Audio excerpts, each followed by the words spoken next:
కష్టం, అతని శ్రద్ధాశక్తులు ఇది వృధా కావు. ఎందుకంటే ఈ సీజన్ అనేది అంత మంచి సీజన్. ఎన్ని సినిమాలు వచ్చినా సరే ఎన్ని సినిమాలు వచ్చినా సరే ఖచ్చితంగా ప్రేక్షకులు బాగుంది, మన కంటెంట్లో మన సత్తా ఉంది, మనకు ఆ దైవ ఆశీస్సులు ఉన్నాయంటే కనుక ఖచ్చితంగా ఆదరిస్తారు, హక్కును చేర్చుకుంటారు, పెద్ద విజయాన్ని మీకు అందేలా చేస్తారు. కాబట్టి ఎలాంటి డౌట్ అక్కర్లేదు. అయితే ఇది పరీక్షాకాలం అనుకోవచ్చు, కొన్ని థియేటర్లు అనుకునే విధంగా మనకి లభించకపోవచ్చు. It's okay.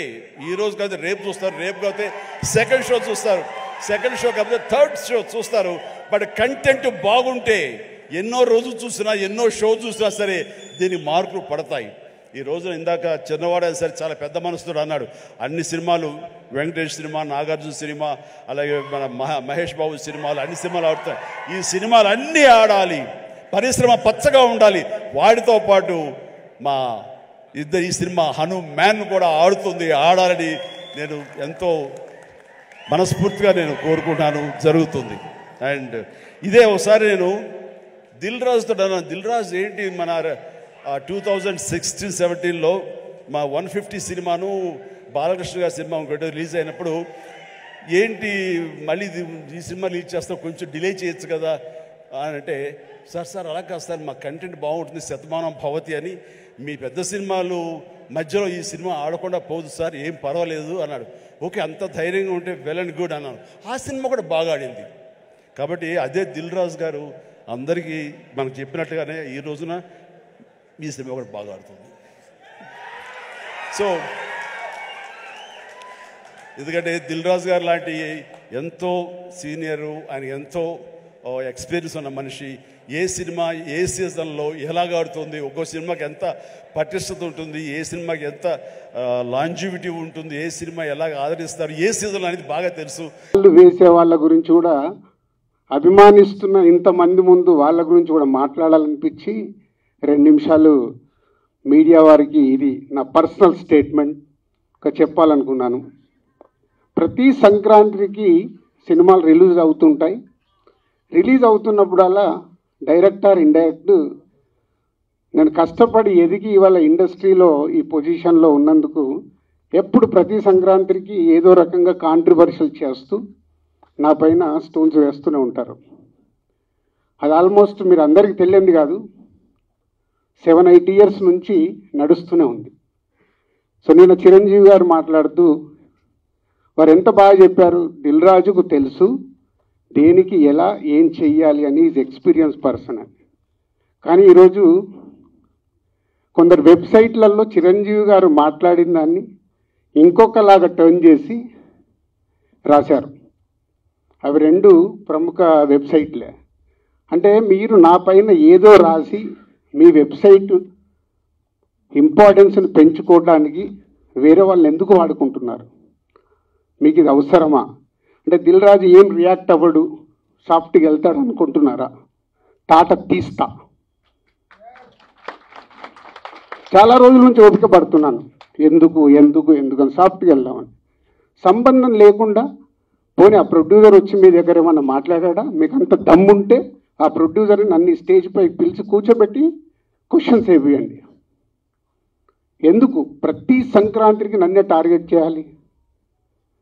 ఇంతమంది నన్ను అభిమానిస్తున్నారు కదా, 95% నన్ను ఇష్టపడతారు, 5% ఇష్టపడతారా? అది ఇష్టపడరా వాళ్ళ ఇష్టం. ఒక మనిషిగా నేను అందరినీ సాటిస్ఫై చేయలేను. సాటిస్ఫై చేస్తున్నాను కాబట్టి ఇండస్ట్రీలో నాకు ఈరోజు ఇంత మంచి పేరుంది. మీ అందరికీ తెలుసు, దిల్ రాజు అంటే ఒక బ్రాండ్ బిల్డ్ చేశా. వ్యాపార పరంగా వచ్చే కొన్ని కాంట్రవర్షియల్స్ని మీరు అడ్వాంటేజ్గా తీసుకొని ప్రతి సంక్రాంతికి మీ వెబ్సైట్లు, మీ కొన్ని యూట్యూబ్ ఛానల్స్ కొన్నిటికి వాడుకుంటున్నారు. అది 100% తప్పు. మొన్న జరిగిన ఈ సంక్రాంతి రిలీజ్ల గురించి ఛాంబర్లో మీటింగ్ పెట్టి ఛాంబర్ ద్వారా డీల్ చేసి రవితేజ గారిని కన్విన్స్ చేసి ఒక సినిమాని సంక్రాంతి నుంచి జరిపాం. అది ఎంత కష్టం అది మాకు తెలుసు. తర్వాత ఉన్న 4 సినిమాలు మళ్ళీ ఎవడో రాశాడు, దిల్ రాజు గారు ఏదో తమిళ సినిమా రిలీజ్ చేస్తున్నాడని. ఎవడు చెప్పాడురా నీకు నేను రిలీజ్ చేస్తున్నానని? ఎవడు చెప్పాడు? నీ దగ్గర ప్రూఫ్ ఉందా నేను చేస్తున్నానని ఉందా?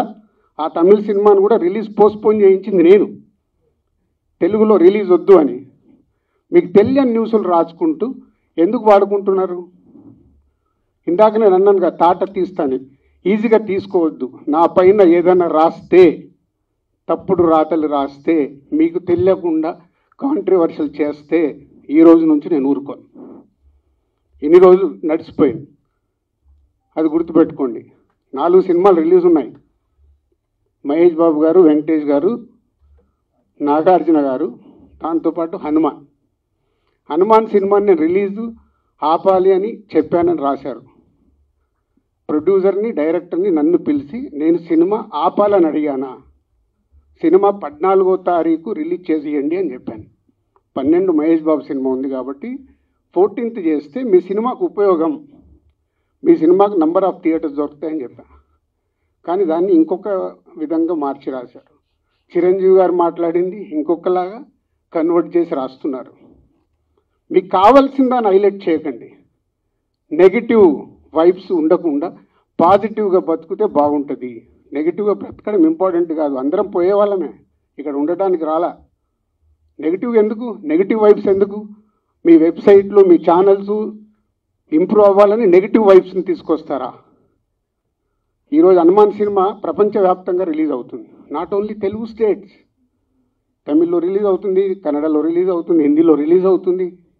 ఎక్కడ థియేటర్ లేవా, దొరకట్లేదా? మీకు తెలియని విషయం ఏంటంటే నైజాములో 7-8 సెంటర్లలో Mahesh Babu cinema, Hanuman cinema release అవుతుంది. వెంకటేష్ గారి సినిమాకి, నాగార్జున గారి సినిమాకి థియేటర్ లేదు. మీకు తెలుసా అది? చిరంజీవి గారు, Nagarjuna garu, Venkatesh garu, they are not a small heroes. 30 ఏళ్ళ నుంచి ఇండస్ట్రీలో ఒక స్టార్ హీరోగా ఉన్న ఇమేజ్ ఉన్న వాళ్ళకు కూడా థియేటర్ లేవు. ఇవి మీకు కనిపించవు. ఎంతసేపు వాళ్ళకు రావాల్సిన మైలేజ్ గురించి ప్రయత్నం చేస్తూ, సో ఈరోజు కొన్ని కోట్లు ఖర్చు పెడితే రాని ప్రమోషన్ని హనుమాన్ సినిమాకు వచ్చింది. గుడ్, సినిమా సూపర్ హిట్ అవ్వాలి అని మనస్ఫూర్తిగా కోరుకుంటున్న దాంట్లో నేను ఒకరిని. ఎందుకంటే సినిమా ఆడితేనే గ్లోబల్గా పెరుగుతాం. మన చేతిలో ఉండదు, మనం కష్టపడి సినిమా తీస్తాం. ఇవి తెలియకుండా మీ పిచ్చి రాతలతోని ఏం చేద్దాం అనుకుంటున్నారు? మళ్ళీ మళ్ళీ మళ్ళీ చెప్తున్నా, నా గురించి ఎక్కడన్నా తప్పుగా నా పేరు పెట్టి రాస్తే తాట తీస్తా. దీంట్లో తేడా లేదు. నిజాయితీగా మీకు ఏదైనా న్యూస్ ఉంది రండి, 24 hours అవైలబుల్. మీకు ఏదైనా న్యూస్ కావాలి, సార్ ఇలా ఉంది, ఇదేంటని అడగండి, నేను సమాధానం ఇస్తాను. నా పిఆర్ వాళ్ళు కూడా మాట్లాడారు డైరెక్ట్. ఎప్పుడన్నా మీ మీడియా వాళ్ళందరికీ తెలుసు, ఐఎమ్ అవైలబుల్ ఎనీ టైం. మీ మెసేజ్లకు నేను రిప్లై ఇస్తాను, మీ ఫోన్ కాల్స్కి నేను రిప్లై ఇస్తాను. చెప్పండి మీ మీడియా వాళ్ళందరూ, ఎప్పుడన్నా నేను లేనా, అవైలబుల్ లేనా? దేనికి? మీ మైలేజ్ కోసం నన్ను వాడితే మళ్ళీ మళ్ళీ చెప్తున్నా, తాట తీస్తా, గుర్తుపెట్టుకోండి. అండ్ సారీ అండి, మీ డయాస్ వాడుకోవాల్సి వచ్చింది, చాలా ఎమోషనల్గా ఉన్నా. ఎందుకంటే 2-3 ఫోన్లు చేసి వాళ్ళు బాధపడుతుంటే నా వల్ల